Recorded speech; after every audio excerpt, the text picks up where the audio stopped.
Welcome to DD DHANU cooking channel.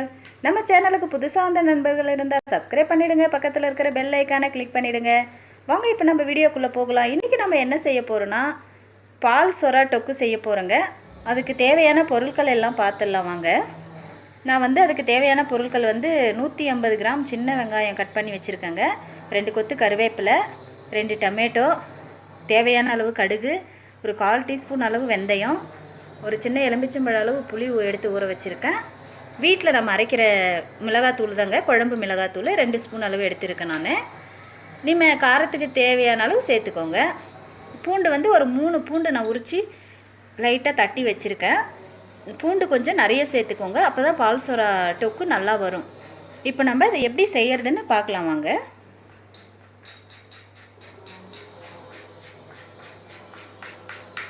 நம்ம பால் சொராவை சுடு தண்ணியில் கொஞ்சம் நேரம் போட்டு ஊற வச்சுட்டு அதுக்கப்புறம் க்ளீன் பண்ணோம்னாக்கா அந்த உப்புலாம் கொஞ்சம் கம்மியாகுங்க.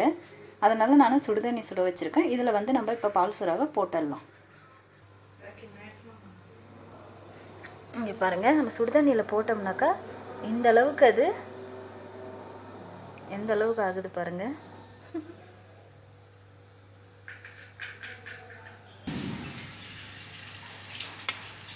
சுடுதண்ணியில் சேர்த்துட்டு இந்த மாதிரி கொஞ்சம் நேரம் ஒரு 10 நிமிஷம் ஊற விடலாங்க. ஊற விட்டாக்கா அதில் இருக்கிற உப்பு எல்லாம் கொஞ்சம் கம்மியாயிடும். அதுக்கப்புறம் க்ளீன் பண்ணிவிட்டு காமிக்கிறேன்.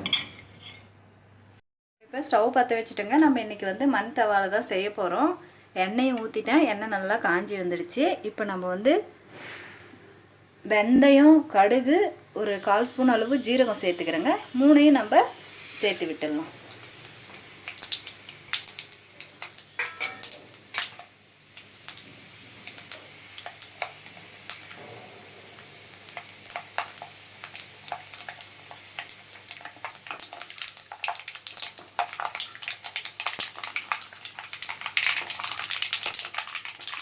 இப்போ பூண்டை சேர்த்துடணும்.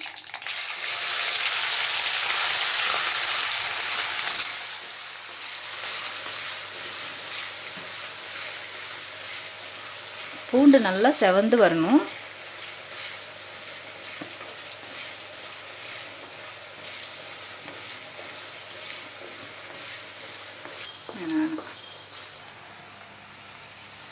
இப்போ நம்ம கருவேப்பிலை சேர்த்து விட்டுடலாம்.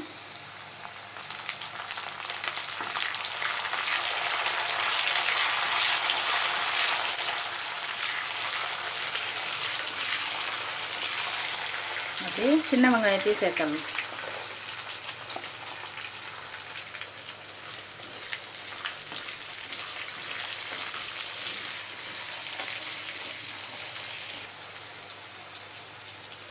பாருங்கள், நமக்கு வெங்காயம் நல்லா வதங்கிடுச்சு. இன்னும் கூட ஒரு 2 நிமிஷம் வதங்கட்டும். நம்ம ஒரு 1/4 ஸ்பூன் அளவு மஞ்சள் தூள் சேர்த்துடலாம்.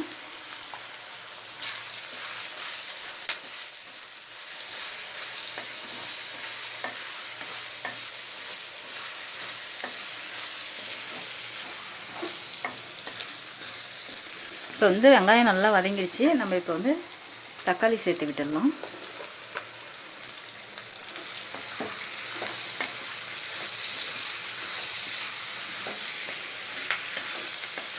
இப்போ வெங்காயம் தக்காளி எல்லாம் நல்லா வதங்கிடுச்சு. இப்போ நம்ம சொரா கருவாடை பாருங்கள், க்ளீன் பண்ணி வச்சுருக்கோம். இந்த அளவுக்கு நல்லா இதிலே பாருங்கள் எந்த அளவுக்கு இதுவாகிடுக்கு கருவாடு. எவ்வளோ பெருசாக இருந்தது. க்ளீன் பண்ணி எல்லாம் இது பண்ணி எடுத்துட்டேன். இப்போ நம்ம இதில் போட்டுடலாம்.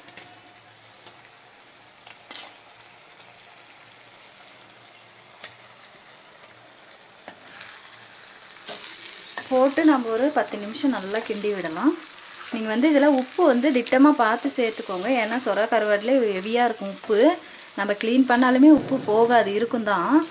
அதனால் பார்த்து சேர்த்துக்கோங்க. வெங்காயம் தக்காளிக்கு எல்லாம் நான் உப்பே சேர்க்கலை, பார்த்துட்டு லாஸ்ட்டாக சேர்த்துக்கலான்னு இருக்கேன் நான். அப்படி சேர்க்குறதுன்னா திட்டமாக பார்த்து சேர்த்துக்கோங்க. கருவாட்டை சேர்த்து ஒரு 10 நிமிஷம் ஆயிடுச்சு. இப்போ நம்ம மிளகாத்தூளை சேர்த்து விட்டுடலாம். மிளகாத்தூளை சேர்த்து ஒரு 2 புரட்டு புரட்டிட்டு தேவையான அளவு கொஞ்சமாக தண்ணி சேர்த்து விடலாம்.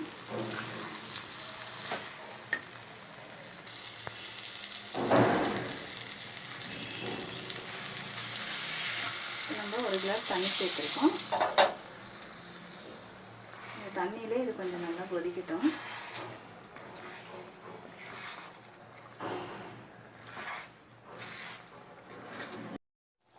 இப்போ பாருங்கள், நம்ம வந்து சுறா கருவாடெல்லாம் போட்டு ஒரு கிளாஸ் அளவு தண்ணி சேர்த்தோம். அது ஓரளவு கொதிச்சு வந்துடுச்சு. ஒரு 10 நிமிஷம் ஆயிடுச்சு. இப்போ நம்ம வந்து புளி தண்ணியை சேர்த்து விட்டுடலாம்.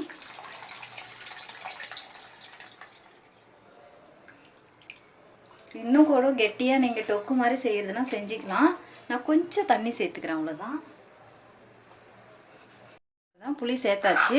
இது அப்படியே ஓரளவு சுண்டி வர அளவுக்கு கொஞ்சம் கொதிக்கட்டும். கொதிச்சாதான் டேஸ்ட்டு நமக்கு நல்லா கிடைக்கும். போதும் இந்த அளவுக்கு தண்ணி. ரொம்ப தண்ணி விட்டிங்கன்னா நல்லா இருக்காது. இப்போ பாருங்கள், உப்பு இல்லை அப்படின்னா உப்பு சேர்த்து விட்டுக்கோங்க. லைட்டாக, நிறைய சேர்க்காதீங்க.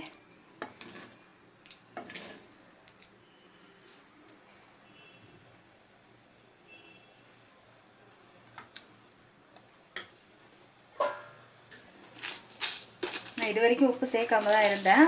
இப்போ வந்து உப்பு கம்மியாக தான் இருக்குது. அதனால் கொஞ்சமாக உப்பு சேர்த்துக்கிறேன்.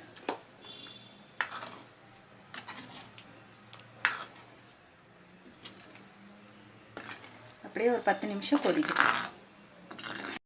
பாருங்கள், எண்ணெய்லாம் எப்படி பிரிஞ்சு வந்திருக்கு பாருங்கள். இந்த மாதிரி தான் நல்லா பிரிஞ்சு வரணும். போதும் நமக்கு இந்த அளவுக்கு. இன்னும் கூட கட்டியாக பண்ணுறதுனா பண்ணிக்கலாம். நான் கொஞ்சம் தண்ணியாக இருக்கட்டும் தண்ணியாக பண்ணியிருக்கேன். ஓகே, எல்லாம் கரெக்டாக இருக்குது. இப்போ நம்ம ஆஃப் பண்ணிடலாம். கொத்தமல்லி தழை இருந்தால் தூவி விட்டுட்டு ஆஃப் பண்ணிவிடுங்க. ஆயிடுச்சு, அவ்வளோதான். பாருங்க, சூப்பராக ரெடி ஆகிடுச்சு நம்ம சுறா தொக்கு. இப்போ நம்ம டேஸ்ட்டு பார்த்துடலாம் வாங்க. இன்றைக்கி எங்கள் பையன் தான் டேஸ்ட் பார்க்க போகிறான். எப்படி இருக்குன்னு சொல்லு ஸ்ரீரு.